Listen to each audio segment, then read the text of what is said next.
오늘은 이 4페이지로 하겠습니다.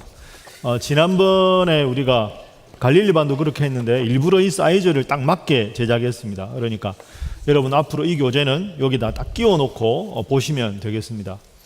그리고 이 교재는 부분적으로 좀 수정을 할 게 있습니다. 오탈자 같은 게 혹시 있거나 하면. 그래서 이번에는 제가 하고 다음부터 이제 편집해서 좀 더 깔끔하게 만들어서 그렇게 새로 편집할 내용이니까 그렇게 하시고 전체적인 내용은 똑같습니다.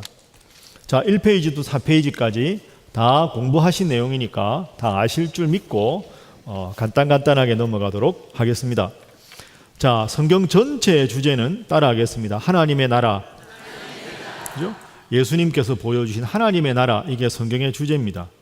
그러니까 하나님의 나라는 영토가 아니죠. 우리가 가서 있을 영토가 아니라 하나님의 주권이 임하는 곳이 하나님의 나라입니다. 그러니까 하나님과 함께하면 우리 속에는 하나님의 나라가 임했다.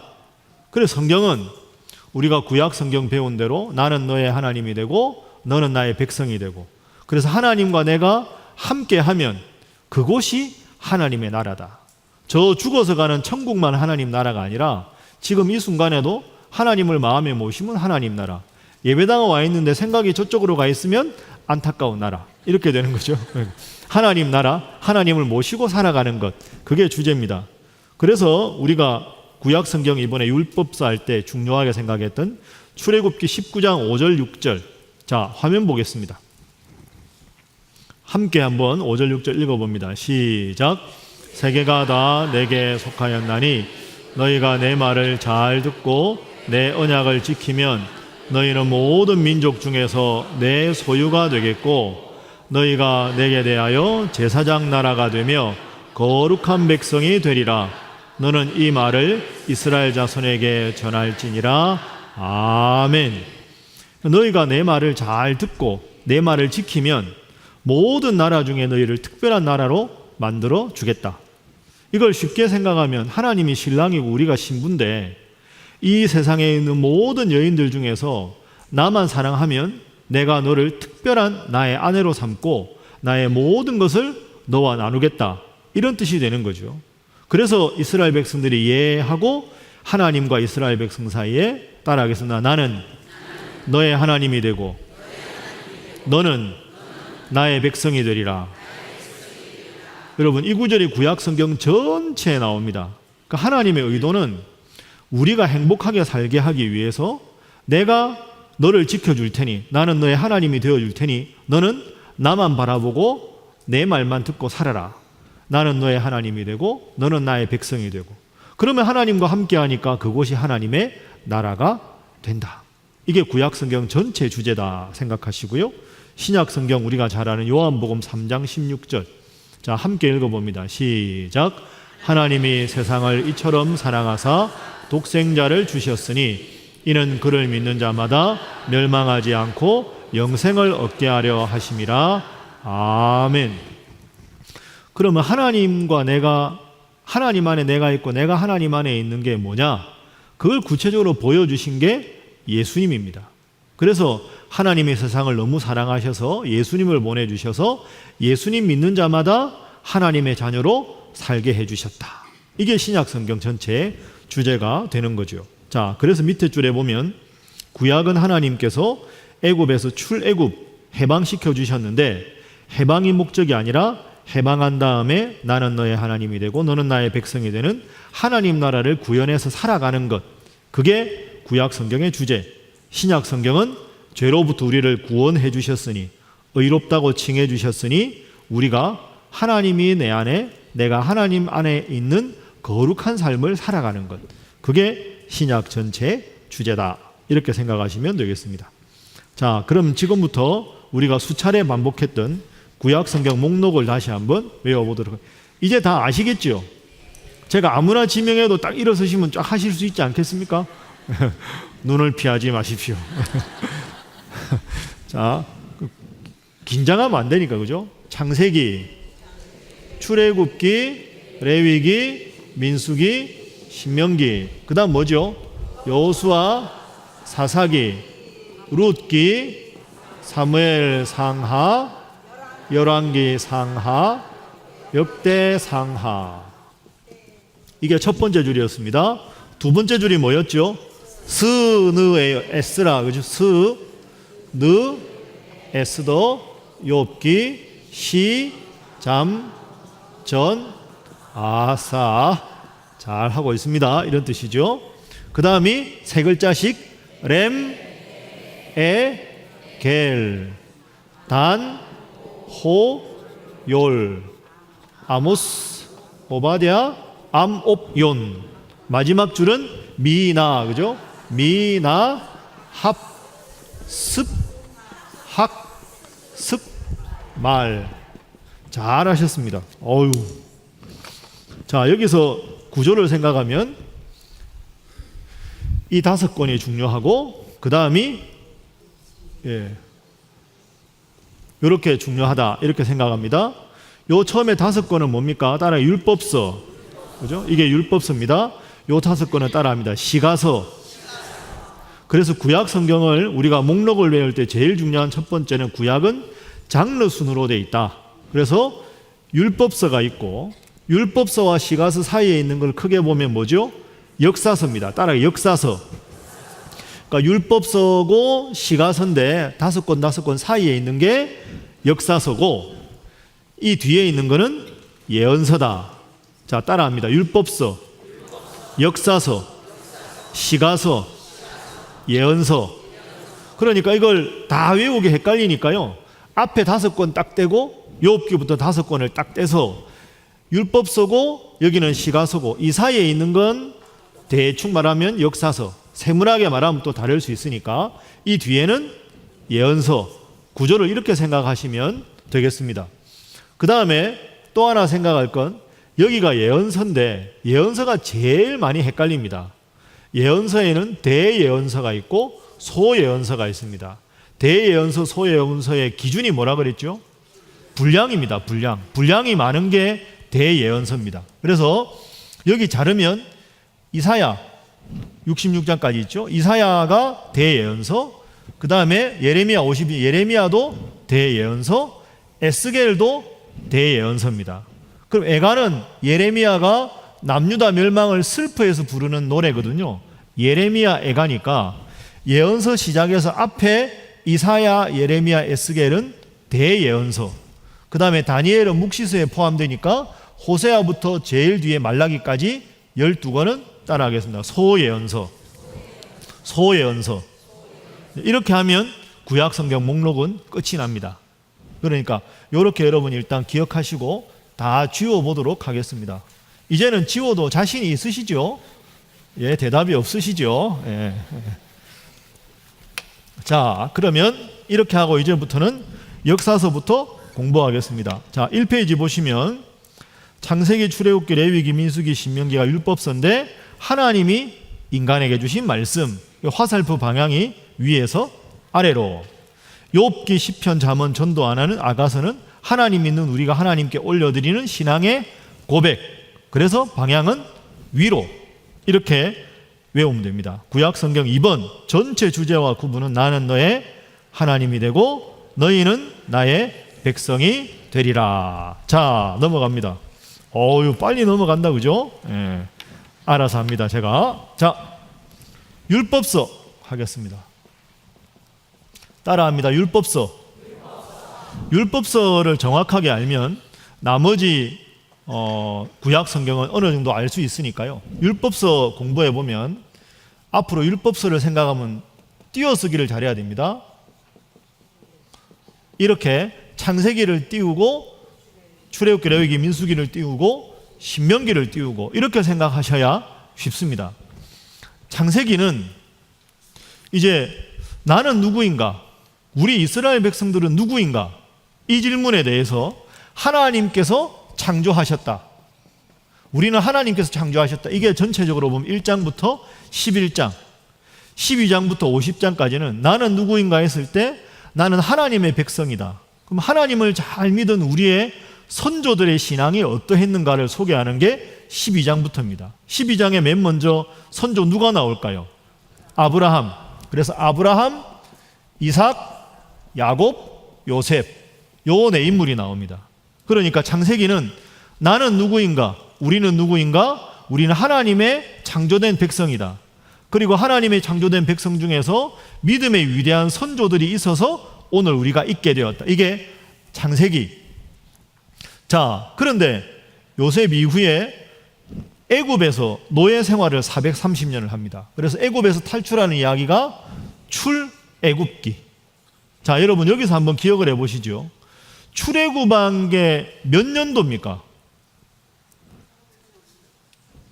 1950 몇 년 이러면 안 됩니다. 기원전 1446년에 출애굽이 시작됩니다. 그럼 몇 년에 마감됐을까요? 1406년 출애굽이니까, 그죠? 이렇게 되고요. 자, 그럼 출애굽한 기간이 총 몇 년이죠?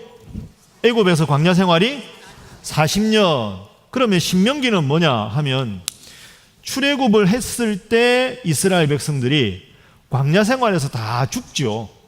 그죠? 이제 여호수아와 갈렙 빼고는 다 죽으니까 광야에서 태어난 2세들, 그러니까 광야에서 태어난 아이들은 이때 태어났으면 40세 이하는 애굽에서 노예 생활한 것도 모르고 하나님이 바로에게 10가지 장을 어떻게 내리셨는지도 모르고, 그래서 신명기는 모세가 모압 평야에서 가나안 땅을 앞두고 모세가 하나님의 부름을 받으면서 이 사이에 40년 동안 태어난 신앙 2세들에게 했던 설교가 신명기다. 그래서 하나님이 출애굽 과정에서 어떻게 인도하셨는지를 하나하나 자세하게 회고하면서 설교한 내용이 신명기. 그래서 신명기 내용은 출애굽기, 레위기, 민수기에 나오던 내용이 반복이 된다. 왜? 후세들은 몰랐으니까. 예를 들면 출애굽기 20장에 10계명이 나오는데 신명기 5장에도 10계명이 나온다. 이렇게 생각을 하시면 되겠습니다. 처음 듣는 이야기 아니죠? 처음 듣는 것처럼 저를 쳐다보시면 제가 당황하지 않겠습니까? 자, 출애굽에서 제일 중요한 건 따라하겠습니다. 애굽. 그 다음에 목적지가 어디입니까? 가나안. 요 사이에 중요한 곳이 어딜까요? 따라합니다. 시내산. 이렇게 외우십시오. 애굽에서 시내산을 거쳐서 가나안 땅을 간다. 그런데 출애굽을 해서 시내산까지, 그 다음에 시내산에부터 가나안 땅 이렇게 들어가는데, 시내산에까지가 출애굽기 1장부터 민수기 10장 10절까지, 민수기 10장 11절부터가 이렇게 됩니다. 요건 다 모르셔도 되겠습니다. 자, 출애굽기 아까 우리가 읽은 게 19장입니다. 19장에서 하나님이 이렇게 말씀하셨죠. 출애굽을 해서 시내산에 딱 가 있는 이스라엘 백성들한테, 어이, 너희들이 지금부터 내 말을 잘 들으면 모든 나라 중에 너를 나의 거룩한 백성으로 만들어 주겠다. 그건 다른 말로 하나님이 신랑이고 이스라엘 백성들은 신부가 되는 거죠. 신부한테 프로포즈하는 게 19장. 그래서 나만 사랑할래?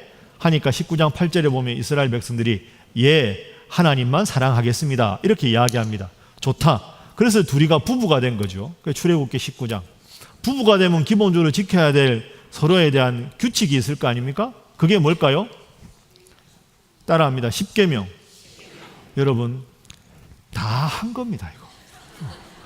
다 한 건데 처음 듣는 것처럼 생각하시면, 출애굽기 19장에 프로포즈를 하고 부부가 됐으니까 부부 사랑의 10계명. 출애굽기 20장. 나 외에 다른 신을 두지 말라. 나 말고 딴 남자 생각하지 마라. 두 번째, 내 이름, 나 위해 우상 만들지 마라. 저 남자가 좋았는데 생각하지 마라. 세 번째, 나 여호와 이름을 망령되이 일컫지 말라. 딴 데 가서 남편을 험담하지 마라. 네 번째, 안식일을 기억하여 거룩하게 지키라. 일주일에 하루 정도는 나만 좀 바라봐줘. 이제 이런 식으로 한 게 10계명입니다. 그러면 이제 이스라엘 백성이 알겠습니다 됐죠. 그러면 신랑하고 신부가 함께 살 집이 필요하겠지요. 그 집이 성경에서 뭘까요? 성막입니다. 그래서 출애굽기 20장에 10계명이 나오고 25장에 가면 성막을 지어라 이야기가 나오는 거죠. 그래서 출애굽기 마지막 장 40장은 뭘로 마칩니까? 성막이 마무리가 되었다, 이걸로 마치는 겁니다. 그러니까 프로포즈하고 결혼하고 10계명하고 같이 살 집을 짓고 그 출애굽기 끝. 레위기 1장 1절 기억하십니까? 하나님께서 회막에서 모세를 부르셨다. 따라하겠습니다. 하나님께서 어디에서? 회막에서 모세를 부르셨다. 그러니까 회막, 이제는 하나님이 저 하늘 위에만 계신 게 아니라 이스라엘 백성들의 텐트 제일 중앙에서 하나님이 함께 이제 백성들과 거하시겠다. 이게 대단한 사건이 되는 거죠. 그래서 회막에서 모세에게 말씀하시는 걸 모세가 이스라엘 백성들에 일러주기 시작합니다. 그런데 문제는 하나님이 신랑이고 이스라엘 백성은 신부인데, 하나님은 신부를 다 아는데 신부는 신랑을 모르잖아요. 하나님에 대해 잘 모르니까 하나님이 하나하나 일러주시는 게 레위기입니다. 번제, 소제, 화목제, 속제제, 속건제, 이런 거. 그러니까 이제 하나님이 여보, 당신이 나를 알아야 되잖아. 나에 대해서 설명할게. 그래서 번제, 소제, 이거는 나는 김치찌개를 끓일 때는 돼지고기를 넣은 걸 좋아하고, 된장찌개 끓일 때는 좀 이렇게 하면 좋아하고, 내가 좋아하는 거는 이거고, 그래서 이걸 요리할 때는 이렇게 좀 해주면 좋겠고, 저거 할 때는 저렇게 해주면 좋겠어. 이거에서 오해하면 안 되는 게 진짜 까다롭다, 이게 아니라 아무것도 모르는 신부에게 섬세하게 알려주시는 것. 그래, 레위기의 아주 자세한 그런 사항은 하나님이 뭘 좋아하시고 뭘 싫어하시는지 자세하게 알려주는 게 레위기입니다. 그래, 레위기가 끝나고 민수기는 백성들의 숫자를 센다 하는 거죠. 시내산에서 영원히 있을 수 없잖아요. 시내산에 출발해서 가나안 땅으로 가야 되니까 선두에는 어느 지파가 서고, 중간에 설 때는 동서남북 텐트를 어떻게 치고, 이렇게 해서 출발하는 모든 이야기가 민수기부터 끝까지, 그리고 신명기는 회고한 책. 자, 그러면 모세오경 율법서의 제일 중요한 건 출애굽, 해방, 그죠? 이건 하나님의 성막, 하나님과 이스라엘 백성이 함께 하기 위한 거였다. 그래서 율법서에서 제가 여러분에게 제일 강조한 게 뭐냐 하면, 창세기, 출애굽기, 레위기, 민수기, 신명기를 딱 읽으면 출애굽했다, 이것만 기억하면 안 되고, 하나님이 출애굽 시켜주신 목적은 나는 너의 하나님이 되고 너는 나의 백성이 되고 하나님 뜻대로 살아가는 행복을 주시기 위해서다. 그래서 출애굽은 목적이 사실은 성막이었다. 하나님과 함께 하는 것이었다. 이 주제가 계속 반복되는 것이 구약의 나머지 책들과 신약 성경이다. 이게 율법서 전체 주제였습니다. 지금까지 제가 말씀드린 사항이 2페이지 1번 율법서에 있는 전체적인 내용이 되겠습니다. 눈으로 보시면 그대로 나오죠? 예. 자, 그러면 두 번째 이제 역사서로 넘어가겠습니다. 율법서의 핵심을 다 배웠으니까 옆에 분들과 이렇게 한번 인사하겠습니다. 늘 하나님과 함께 하시기 바랍니다. 다시 할까요? 잘 하실 줄 믿습니다. 자, 두 번째 따라하겠습니다. 역사서. 역사를 기록한 거. 역사서의 첫 번째 책이 뭡니까? 아니, 창세기, 출애굽기, 민수기, 신명기 했으니까 여호수아 아닙니까? 여호수아. 제가 말하는 게 어렵습니까? 여러분. 아, 갑자기 제가 여쭤봐서 죄송합니다. 예. 역사서는 좀 어려운데 이건 모르셔도 됩니다. 따라하겠습니다. 신명기적 역사서, 역대기적 역사서. 제가 이거 기억나시는지 여쭤보지 않겠습니다. 뭐 기억에 날 수도 있고 안 날 수도 있고 그런데, 여기는 여호수아, 사사기, 룻기는 빼고 사무엘, 상하, 그 다음에 열왕기, 상하, 이게 역사서입니다. 열왕기, 상하 다음에 순서상 뭐지요? 역대상하. 그 다음에 역대상하 다음에 뭡니까? 에스라, 느헤미야, 요렇게 됩니다. 그래서 이건 여러분이 다 기억하실 건 없는데, 역사서에는 두 가지가 있는데 이거 모르셔도 된다고 했습니다. 제가 상처 안 받습니다. 괜찮습니다. 그런데 여호수아부터는 가나안 땅에 들어가잖아요. 가나안 땅에 들어가서 사사기를 거쳐서 왕이 시작되는 시대가 이 시대입니다. 그런데 우리가 기억을 해보면 지금까지 배운 율법서에서는 왕이 따로 없고 누가 왕이었습니까? 하나님이 왕이었죠. 하나님이 왕으로 모세를 통해서 여호수아를 통해서 들어갔습니다. 근데 가나안 땅에 딱 들어가 보니까 가나안 땅에는 왕이 있었습니까? 없었습니까? 있었죠. 그러니까 이스라엘 백성들이 야, 왕이 다스리면 좋겠다. 뭐 물어봐도 되고. 그리고 자꾸 왕을 달라고 하죠. 왕을 달라고. 근데 하나님은 왕이 필요 없다는 게 하나님 기본 생각입니다. 하나님이 말씀해 주시는데 굳이 왜 인간 중에 왕을 세우느냐? 그래서 여호수아 장군이 하나님의 종이 돼서 이스라엘 백성들이 가나안 땅을 점령할 때도 왕이 필요 없습니다. 예를 들어서 여호수아 12장에 가보면 왕이 없는 이스라엘이 왕이 있는 가나안을 다 정복하는 이야기가 나오는데 왕의 이름이 무려 31명입니다. 왕이 없는 이스라엘 백성이 왕이 있는 가나안을 함락시키는 이야기. 그래서 사사도 왕이 아니지요. 사사는 평상시에 자기 일을 하다가 어려운 일을 당했을 때 임시로만 위기를 극복할 때 지도자 역할을 하고 끝나면 다시 자기 자리로 돌아가는 사람. 그런데 하나님의 뜻은 그러니까 왕이 아니라 하나님이 왕이 되는 겁니다. 근데 룻기는 이제 흉년 들어서 한 가족이 이사간 이야기니까 빼고요. 사무엘 상하 열왕기 상하에는 이스라엘의 왕들에 관한 이야기가 나옵니다. 최초의 왕이 누굽니까? 사울 왕입니다. 하나님이 왕을 세우는 걸 기뻐하셨나요? 기뻐하지 않으셨나요? 기뻐하지 않으셨습니다. 그런데 자꾸 왕을 세워달라고 하니까 할 수 없이 하나님께서 왕을 세워주십니다. 그래서 그 왕들에 관한 이야기가 사무엘 상하, 사울을 왕으로 세우고 사울, 다윗, 솔로몬, 남유다, 북이스라엘 쭉 왕들이 나옵니다. 그래서 열왕기 하 마지막에는 남유다가 멸망하는 이야기로 끝이 납니다. 그 말은 하나님이 왕을 세우는 걸 좋아하지 않으셨다. 하나님의 자리를 누군가가 대신했을 때 나라는 망하게 된다 하는 역사를 보여준 게 여호수아부터 열왕기하까지의 책입니다. 그래서 이 책들은 하나님 말씀에 순종하면 복을 받는다, 하나님 말씀에 거역하면 심판을 받는다, 이걸 쓴 게 이 책들입니다. 하나님 말씀에 거역하고 왕을 세워서 결국 심판을 받아서 북이스라엘 남유다가 망했다. 이게 여호수아 사사기, 사무엘 상하, 열왕기 상하 전체 주제입니다. 역대기는 좀 다릅니다. 역대기를 설명하기 위해서는 역사를 좀 알아야 되니까 이스라엘 역사를 지금부터 잠시만 공부하겠습니다. 이게 여러분이 헷갈릴 수 있는 대목이니까요.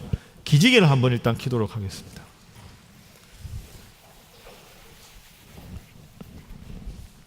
자, 되셨죠? 네. 지금 말씀드리니까 새록새록 생각이 납니까? 전혀 처음 듣는 것처럼 네. 전혀 할 때 웃으시는 걸로 보니까 네. 괜찮습니다. 그래야 제가 또 해야 될 일이 있지 않겠습니까? 까먹어도 괜찮습니다. 자, 생각해 보겠습니다. 출애굽한 게 기원전 1446년, 그래서 가나안 땅 들어간 게 1406년, 여호수아가 모세를 뒤어서 여호수아가 죽은 게 1390년입니다. 이때 여호수아가 사망합니다. 이렇게 돼서 1050년에 사울이 왕이 됩니다. 그러면 여호수아가 죽은 다음에 사울이 왕 됐을 때 왕 이전의 시대가 무슨 시대였죠? 사사시대 따라합니다. 사사시대. 그러니까 사사시대가 340년간 계속된 거죠. 그래서 사울이 왕이 된 다음에 쉽게 사울 다음에 왕이 누굽니까? 다윗. 다윗 다음이 솔로몬. 40년, 40년, 40년 이렇게 생각하시면 됩니다.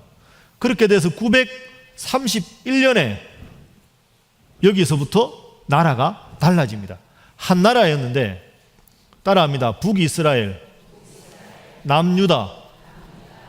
그러니까 솔로몬 아들이 르호보암이거든요. 르호보암 때 나라가 두 개로 나누어집니다. 그러니까 1050년부터 931년까지니까 120년 동안에는 한 나라 이스라엘이었는데 기원전 931년에 이 나라가 두 개로 나누어지죠. 북이스라엘은 10지파, 남유다는 2지파. 그런데 북이스라엘하고 남유다가 북이스라엘에 누가 왕이었을 때 남유다는 누가 왕이었다, 이 왕은 어땠다, 이 왕은 어땠다 계속 나오는 게 아까 본 열왕기 상하입니다. 여러 왕들에 관한 기록이 요 기록이 나오는 거죠. 그러다가 북이스라엘이 멸망을 합니다. 기원전 722년, 721년에 어디한테 망합니까? 아수르한테 망합니다. 남유다는 기원전 587년 6년에 바벨론한테 망합니다. 여러분 지금 제가 하는 게 좀 헷갈리죠? 원래 헷갈립니다. 이게 그냥 자꾸 들어놓다 보면 되니까 망하거든요. 그러니까 요 망하는 이야기까지가 아까 말한 대로 열왕기 상하가 끝납니다. 그러니까 열왕기 상하는 북이스라엘 왕들이 있다가 망했다, 남유다도 망했다, 여기까지가 열왕기 상하. 열왕기 상하 다음 책이 뭐였죠? 역대상하. 왕들 이야기가 나왔는데 왜 또 나오나? 이게 이제 우리가 성경 읽다가 처음으로 헷갈리는, 다윗 앞부분에 다 나왔고 솔로몬도 나왔는데 왜 또 나올까 하는데, 자 여기서 잘 보십시오. 바벨론이 바벨론한테 남유다가 망했는데 바벨론이 어느 나라한테 망하느냐 하면 따라합니다. 바사가 페르시아거든요. 바사한테 망합니다. 그러니까 바벨론이 남유다를 멸망시켰을 때 똑똑한 사람들하고 지도자들을 다 바벨론으로 포로로 잡아갑니다. 포로로 잡아갔다가 바벨론이 바사에게 망했을 때 바사가 다시 본국으로 돌아가도 좋다, 돌려보냅니다. 이 기간이 총 따라합니다. 70년. 그러니까 70년 동안 포로 생활을 한 거죠. 남유다에 남아있는 사람도 있지만 지도자들, 제사장들, 똑똑한 사람들은 포로로 잡혀갔다가 다시 돌아옵니다. 그러면 다시 돌아올 때 어떤 생각을 했을까요? 야, 이제 하나님 우리를 돌아오게 하셨으니까 열심히 이 나라를 재건해야 되겠다. 열심히 하나님을 잘 믿어야 되겠다. 이런 배경에서 쓰여진 책이 역대상하, 에스라, 느헤미야입니다. 그러니까 에스라하고 느헤미야는 이 포로들을 다시 데리고 돌아와서 예루살렘 성전을 수리하고 예루살렘 성벽을 수리한 사람이 에스라, 느헤미야. 그런데 역대상하는 어떻게 되느냐? 자, 70년 만에 돌아와 보니까 70년 동안 나라가 엉망이었으니까 폐허가 돼 있고 집도 없고 도로도 없고 성전도 해파돼 있고 성벽도 무너져 있고 이러니까 막 이렇게 열심히 공사를 하고 열심히 다독여야 될 거 아닙니까? 그때 그러니까 역대기는 자, 이 나라가 다시 포로에서 돌아와서 부흥하려면 우리나라 옛날의 임금들 중에서 가장 하나님을 잘 섬겨서 하나님 앞에 복받은 왕의 이야기를 집중적으로 강조해서 우리도 저분처럼 하나님 믿으면 다시 이 나라가 부흥한다.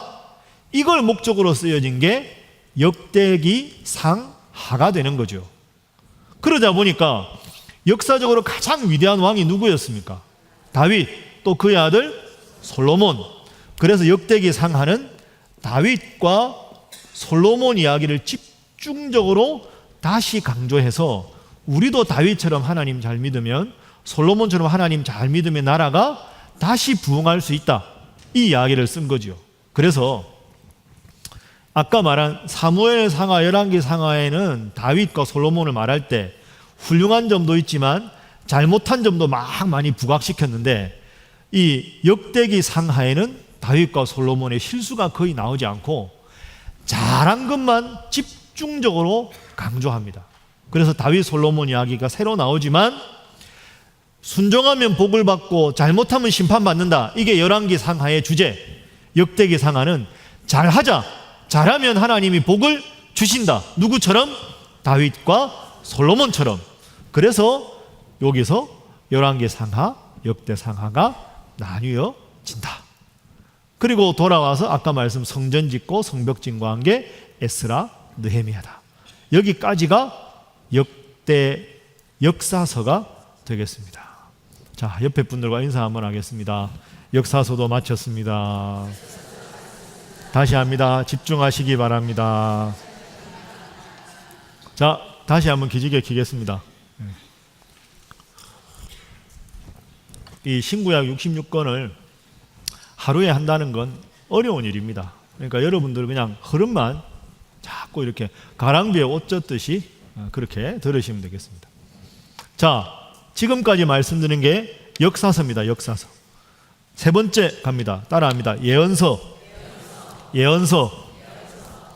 자, 예언서 보세요. 거기 없거든요. 저만 보시죠. 예언서는 크게 네 시대로 나눕니다. 제일 복잡한 게 예언서인데, 자 여기 보세요. 북이스라엘이 망했다 그랬잖아요. 북이스라엘 하나님 앞에 바로 서지 않으면 망한다, 이걸 예언한 예언자들이 있겠지요. 이 사람들이 호세아하고 아모스입니다. 이렇게 하다가 망한다, 심판을 말한, 그러니까 북이스라엘이 망한다, 이걸 외친 대표적인 사람. 두 번째, 722년에 망한 다음에 남유다가 망하기 직전에 하나님 앞에서 이렇게 죄짓고 하면 망한다, 이걸 외쳤던 사람들이 두 번째 예언자들입니다. 결국 그 망하는 걸 예언했던 가장 슬픈 현실에서 눈물을 흘리면서 망하는 걸 외쳤던 눈물의 예언자가 누굴까요? 예레미야. 예레미야가 이 시대 대표자입니다. 자, 세 번째는 이래서 포로로 잡혀갔잖아요. 포로로 함께 잡혀가서 함께 괴로워하면서 예언했던 예언자, 예를 들어서 에스겔입니다. 에스겔. 그리고 포로로 잡혀갔다가 다시 돌아와서 성전도 짓고 성벽도 짓자 하고 했던 게 에스라, 느헤미야 이런 사람들이 되는 것.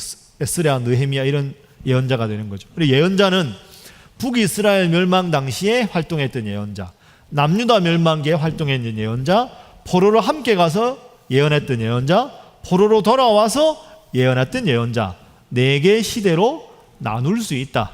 그래서 앞으로 예언서를 읽을 때는 이 예언자가 어느 시대에 예언했는가 하는 걸 주목해서 보면 된다. 예언서 끝났습니다. 빨리 끝났죠. 예언서가 복잡하니까요. 자, 예언서 보시죠. 그래서 죄악된 세상 한복판에서 외치는 하나님의 말씀, 멜렉이 왕이죠. 왕과 왕이 다스리는 잘못된 우상 숭배하고 부정을 저지르고 이걸 하나님의 관점에서 비판한 자들이 예언자다. 북이스라엘 멸망일 때 호세아, 아모스, 남유다 멸망할 때 예레미야, 포로로 함께 갔던 에스겔, 포로로 돌아왔을 때가 학개, 스가랴, 말라기, 에스라, 느헤미야, 이때가 주로 많습니다. 그래서 시대별로 쭉 봐서 보는 게 필요하다. 자, 어느덧 구약 성경 마지막이 되겠습니다. 따라하겠습니다. 시가서. 시가서는 말 그대로 시나 노래로 하나님 앞에 신앙을 고백하는 것.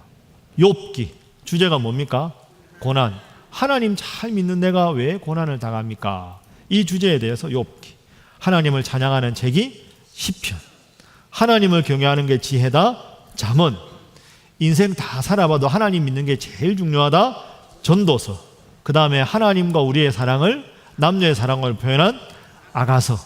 아가서는 그래서 노래 중에 노래, 사랑의 노래, 이런 뜻입니다. 그래서 시가서도 끝이 났습니다. 자, 밑에 전체 핵심. 율법서는 하나님이 주신 율법, 역사서는 하나님이 왕이셔야 한다. 예언서는 하나님이 왕이 아닐 때 잘못한 것에 대한 회개와 구원과 심판. 시가서는 하나님에 대한 하나님 섬김의 지혜. 이렇게 구약 성경이 끝났습니다. 39권 마쳤습니다. 옆에 분들과 인사하겠습니다. 축하합니다. 다시 한번 인사하겠습니다. 구약을 다 이해했습니다. 구약을 다 이해했습니다. 네. 그래서 그냥 이거 꽂아놓고요. 그냥 다음에도 필요하시면 보시면 되겠습니다. 늘 말씀드리지만 이게 뭐 하나하나 외우는 게 여러분 바쁜데 힘드시잖아요. 그래서 영어 사전 보듯이 외우지 못해도 다음에 필요해서 기억할 때 책을 보면 어렴풋이 기억나고 그게 자꾸 반복되면 여러분 지식이 되니까 그렇게 하겠습니다. 자, 구약에 비해서 신약이 쉬울까요? 어려울까요? 그래도 건수가 좀 적으니까. 자, 그럼 지금부터 신약을 한번 해보도록 하겠습니다. 기지개 한번 켜겠습니다.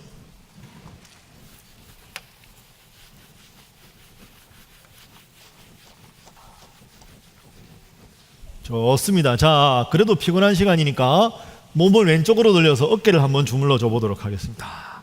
사랑하는 마음으로. 예.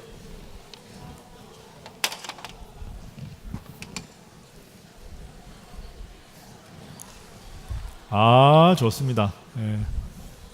자, 반대로 가겠습니다.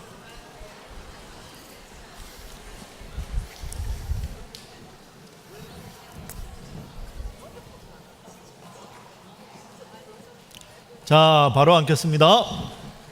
자, 박수 3번 시작. 다시 3번 시작. 신약 성경 목록을 한번 외워보도록 하겠습니다. 신약은 구약보다는 쉽습니다. 그죠? 맨 처음에 뭡니까? 마태, 마가, 누가, 요한. 그 다음이 사도행전. 그 다음이 로마서, 고린도, 전후서. 불러보세요.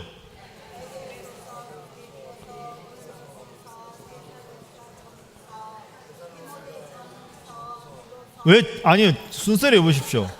데살로니가 전후서, 그 다음이 디모데 전후서, 그 다음이 디도서, 빌레몬서, 히브리서, 야고보서, 베드로,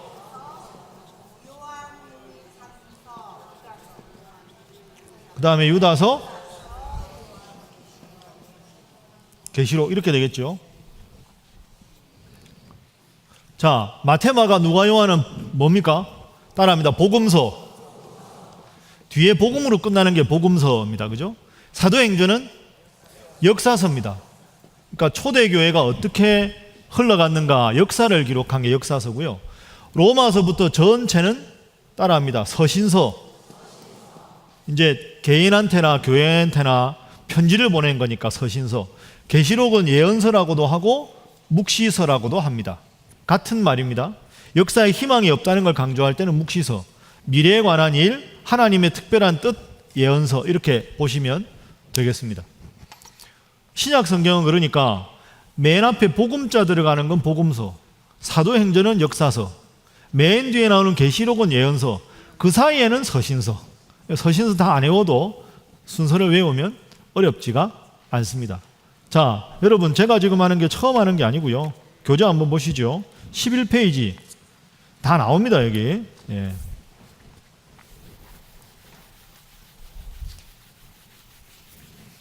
그래도 신약 성경 처음 할 때보다 아주 훌륭하게 잘 하고 계십니다. 자, 복음서 공부하겠습니다. 복음서. 자, 여러분 가지신 걸로 3페이지죠. 58페이지 펴 보십시오. 58페이지. 58페이지. 58페이지 내용이 제가 그때 그린 그림입니다. 그죠? 자, 보시죠. 예수님이 돌아가신 게 AD 한 30년 정도 되고요. 그 다음에 제일 먼저 쓰여진 게 마가복음입니다. 마가복음. 그 다음이 마태복음. 이게 학자들마다 다 다르다고 말씀드렸어요. 그 다음이 요한복음이 맨 마지막에 쓰여진 책입니다. 자, 저를 보시죠. 이제 예수님이 돌아가신 게 AD 30년인데 마가복음은 60년, 70년대도 잡습니다. 어쨌든 이 30년 사이에는 예수님에 관한 복음서가 없었습니다. 돌아가신 후에 30년간은 필요가 없었던 이유가 예수님께서 행하시던 기적이나 말씀을 직접 본 사람들이 살아 있었고, 예수님 제자들도 살아 있었고, 사도들도 살아 있었고, 그러니까 이 사이에는 굳이 예수님 말씀을 기록할 필요가 없었던 거죠. 그런데 제자들도 순교당하고 사도들도 순교당하고 예수님 말씀을 직접 들었던 사람들도 한 사람 두 사람 이제 먼저 죽게 되고, 아까 우리가 신명기 기억하면 광야에 태어난 광야 세대들을 위해서 신앙교육을 강조하기 위해서 모세가 설교를 했듯이 예수님 돌아가신 다음에 태어난 아이들은 예수님에 관해서 몰랐던 거죠. 그러니까 신앙의 2세대들을 위해서 교육하기 위해서, 또 예수님이 하신 일이 아닌데 한 것처럼 전설의 고향처럼 막 이상한 이야기가 나오니까 바른 가르침을 전수할 필요가 있어서, 그래서 한 30년 정도 후에부터 복음서가 기록이 된다. 그래서 맨 처음에 쓰여진 책이 마가복음입니다. 근데 마가복음 당시에는 엄청난 박해 상황이었기 때문에 예수님처럼 우리도 십자가를 당하는 고난이 있어도 잘 견디면 부활하게 된다. 이런 걸 강조한 게 마가복음입니다. 마가복음은 신앙의 결단을 강조하니까 따라하겠습니다. 곧 이런 단어들이 결단을 강조하는 책이다.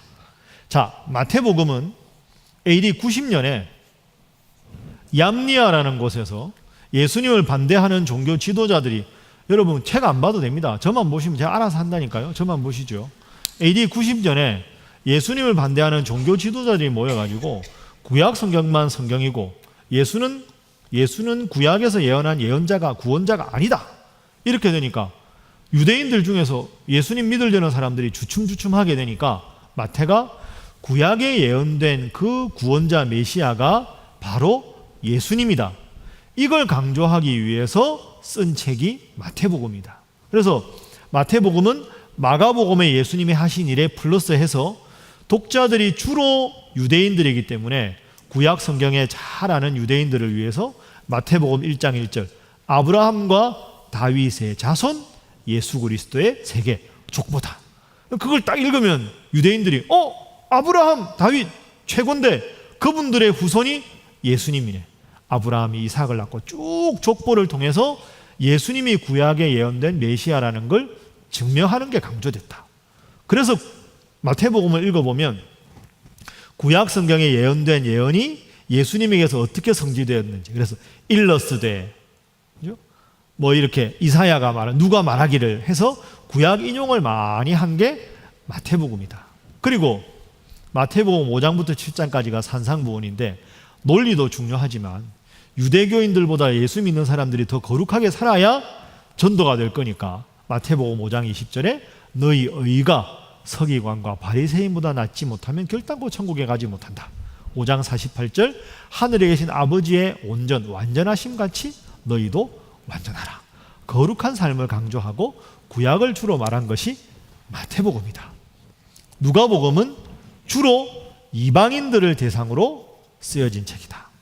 누가 직업이 뭐라고요? 의사.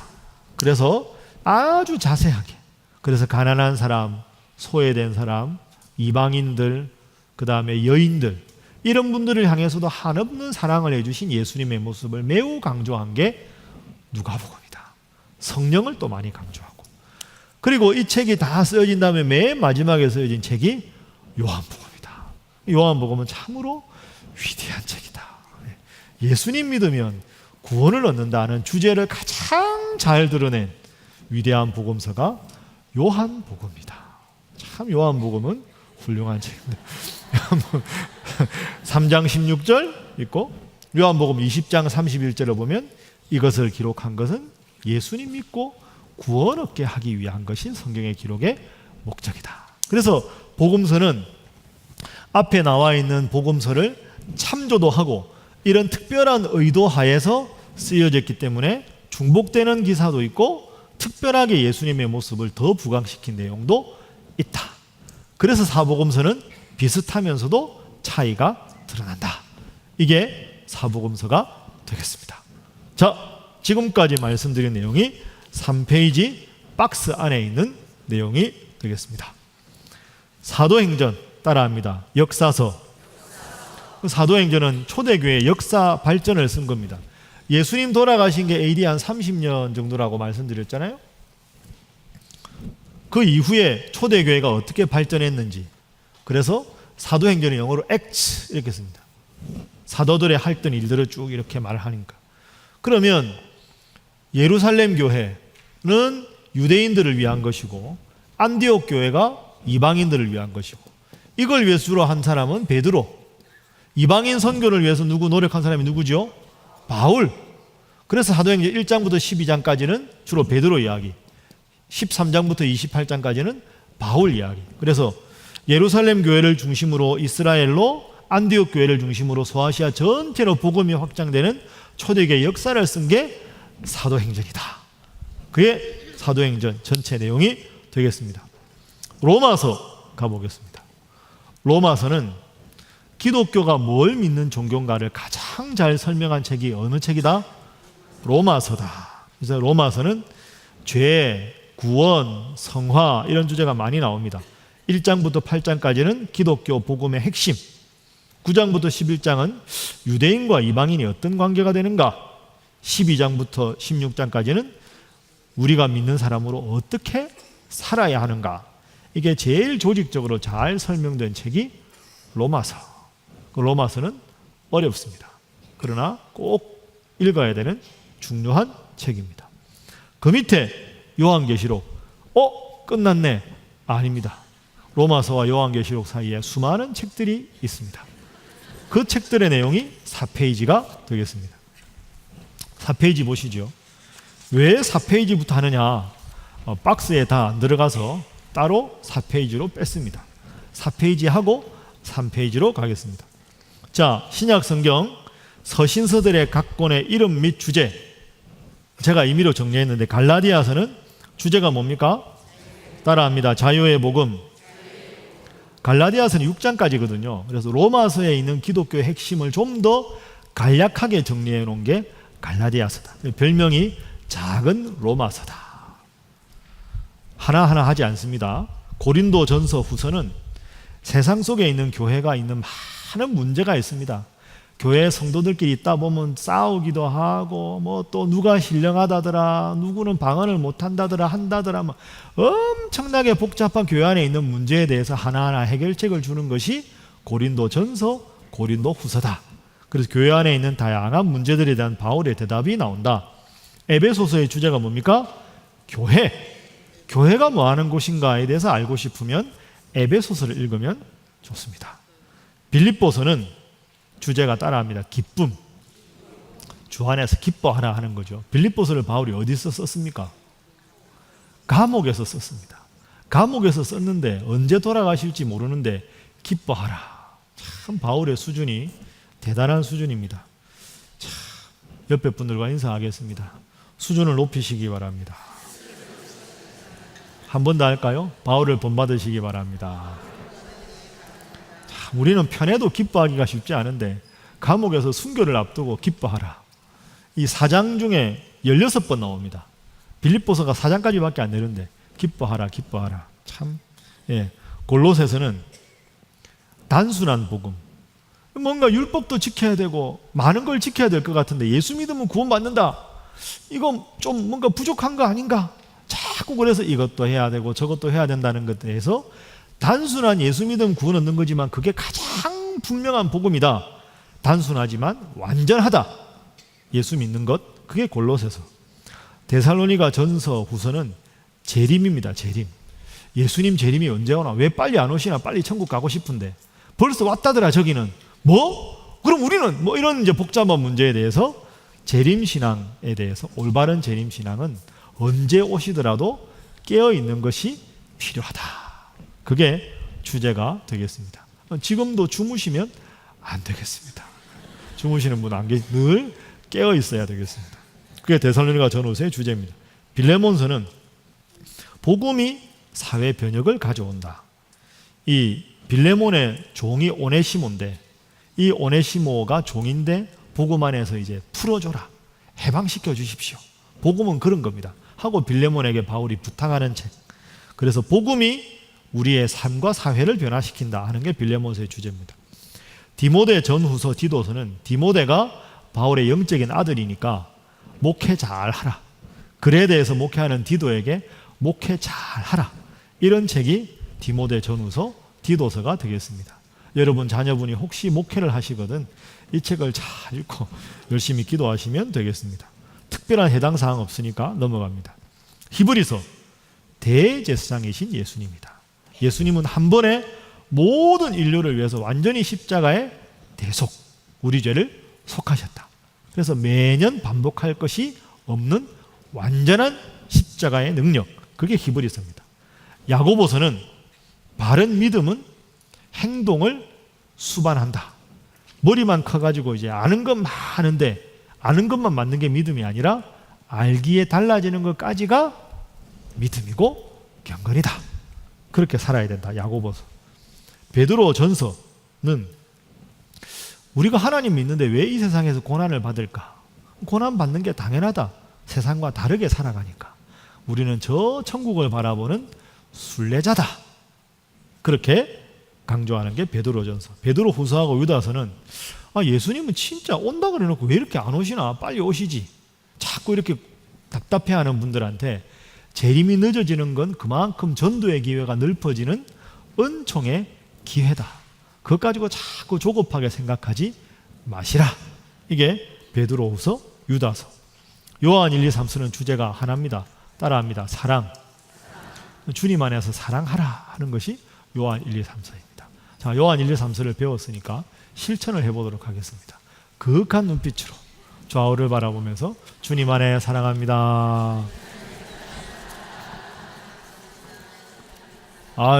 표정이 안 되겠습니다. 다시 한번 하겠습니다. 정말로 사랑합니다 하겠습니다. 이게 사랑입니다. 자, 요한계시록 3페이지 다시 가보겠습니다. 요한계시록 지난주에 했기 때문에 여러분이 다 기억하시죠? 예, 대답 잘하셨습니다. 예, 좋습니다. 예. 요한계시록은 제일 어려운 책이다. 그죠? 자, 보시죠. 사도 요한이 밤모섬에 지금 우리로 말하면 잡혀가 있다.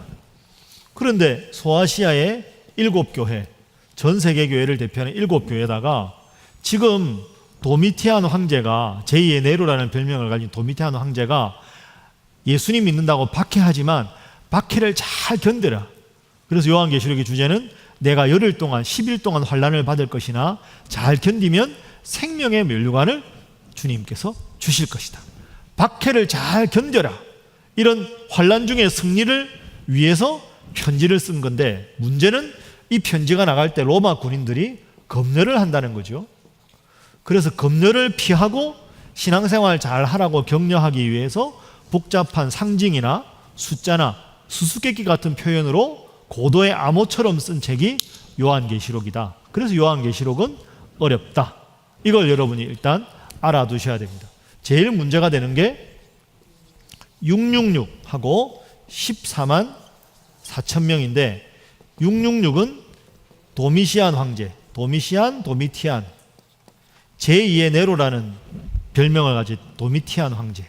그러나 이 도미티안 황제의 통치는 오래 가지 않을 것이다. 이걸 강조하는 것이고, 14만 4천 명은 10이라는 완전수에 또 10이라는 완전수를 곱해서 많다는 천을 뜻한, 이건 14만 4천 명만 구원받는 게 아니라 상징적인 숫자지 결코 문자적으로 해석해서는 안 된다.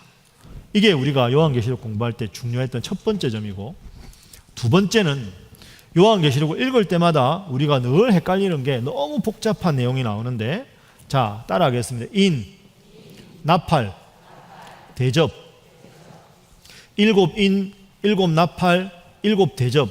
이게 나오는 표현이 너무너무 복잡한데, 이건 하나님의 심판이 시작된다. 심판이 부분적으로 확대된다.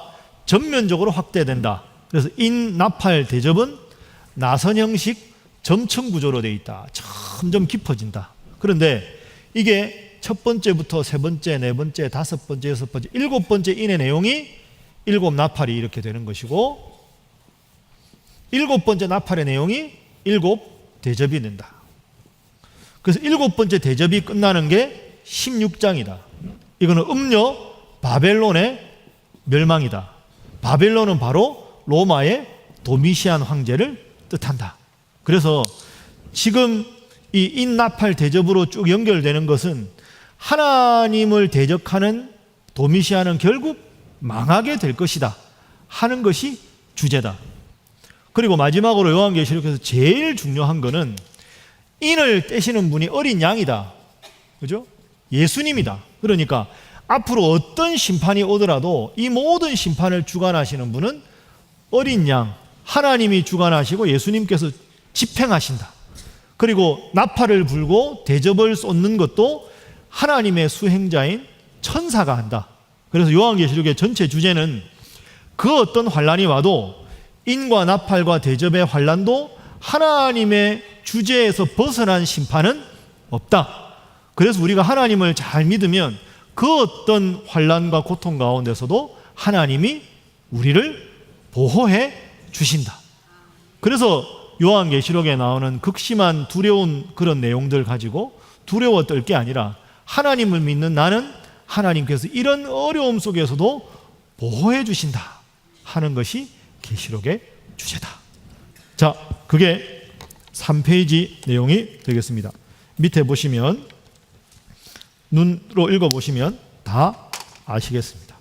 자, 이상 1페이지, 4페이지까지 끝나고 시험을 지금부터 준비한 걸 시간 관계상 생략하도록 하겠습니다. 자, 옆에 분들과 인사 한번 하겠습니다. 앞뒤 옆으로 인사 악수하면서 참 수고 많으셨습니다.